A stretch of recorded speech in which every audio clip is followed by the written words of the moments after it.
नमस्कार दोस्तों, आज मैं आपको सुनाऊंगी बैसाख मास में आग सींचने की कहानी और पूजा विधि।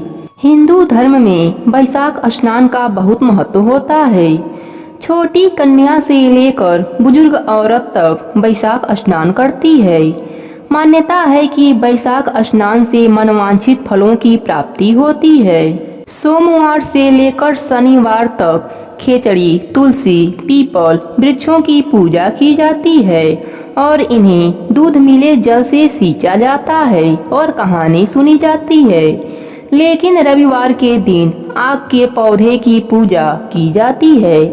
इसे मदार के नाम से भी जाना जाता है। सुबह जल्दी उठकर स्नान आदि से निवृत्त होकर साफ बर्तन में एक पानी डालें, उसमें थोड़ा सा दूध डालें, फिर पूजा का सामान तैयार करें।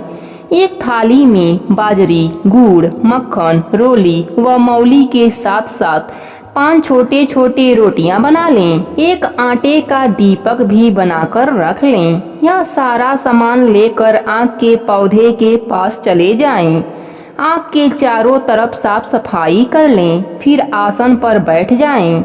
आग की जड़ में 5 रोटी गुड़ व मक्खन लगाकर रोली का तिलक करके आग के जड़ में रख दें। दीपक जलाएं, आग में मौली बांधें, वहीं छोटा सा गड्ढा बनाकर उसमें दूध मिला पानी डाल दें। बाजरी आसपास छिड़क दें। फिर रविवार की व्रत कथा सुनें। इस तरह पूजा और रविवार का व्रत करने से समस्त मनोकामनाओं की पूर्ति होती है। अब सुनते हैं बैसाखी रविवार की कहानी। एक राजा के 2 रानियां थीं। राजा की बड़ी रानी कुछ नहीं करती और छोटी रानी बैसाख स्नान व पूजा पाठ करती थी। उसके धर्म कर्म में बहुत रुचि थी। बड़ी रानी छोटी रानी से जलती रहती थी। एक दिन उसने राजा से कहा कि छोटी रानी ना जाने कौन कौन से टोने टोटके करती है। 4 बजे ही उठकर नहा धोकर पता नहीं कहां कहां घूमती फिरती है। हमारे तो राजघराने की बेइज्जती करवाएगी। आप यहाँ से इसे निकाल दो। राजा गुस्से में आकर छोटी रानी को महल से निकल जाने का आदेश सुना दिया। यह सब देखकर बड़ी रानी बहुत खुश हुई, पर छोटी रानी कुछ ना बोली, वहाँ से चुपचाप चली गई। चलते चलते वह जंगल में पहुंच गईं। वहां पर एक छोटी सी झोपड़ी बनाकर उसी में रहने लगीं और हमेशा के तरह पूजा पाठ करने लगीं।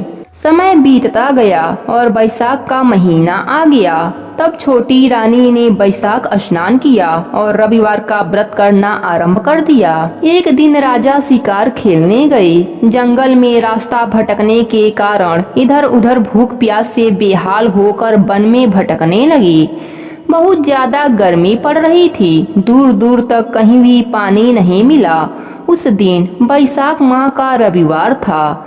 तभी राजा को पक्षियों की आवाज सुनाई दी तो राजा ने देखा कि आग के पौधे के पास पक्षी बैठे हैं। तब राजा ने सोचा कि चलकर देखूं, क्या पता थोड़ा पानी मिल जाए, नहीं तो आज मेरी जान निकल जाएगा। यह सोचकर राजा वहां गए तो देखा कि आग के पौधे के नीचे गड्ढे में पानी पड़ा था और वहीं पर छोटी छोटी रोटी पड़ी थी।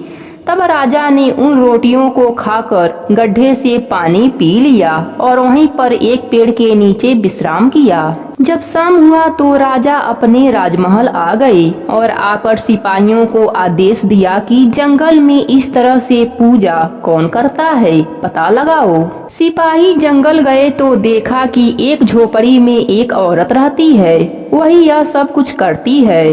तब सिपाहियों ने उसे राज दरबार में चलने को कहा तो उसने मना कर दिया। तब सिपाही वापिस आ गए और राजा को सारी बात बताई। तब राजा स्वयं वहां गए और देखा और पहचान लिया कि यह तो छोटी रानी है। तब राजा को सब कुछ समझ में आ गया।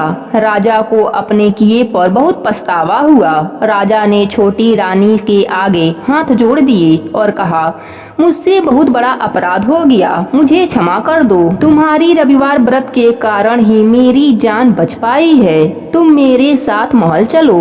तब छोटी रानी ने मन ही मन सूर्यदेव को धन्यवाद किया और राजा के साथ राजमहल की ओर चल पड़ी। राजा ने बड़ी रानी को देश निकाला का आदेश दे दिया। इस तरह वैशाख रविवार के व्रत व आँख की पूजा से छोटी रानी ने अपना मान सम्मान व सुहाग वापिस पा लिया। हे सूर्यदेव, अपने सभी भक्तों पर अपनी कृपा बनाए रखना। प्रेम से बोलिए सूर्य भगवान की जय हो।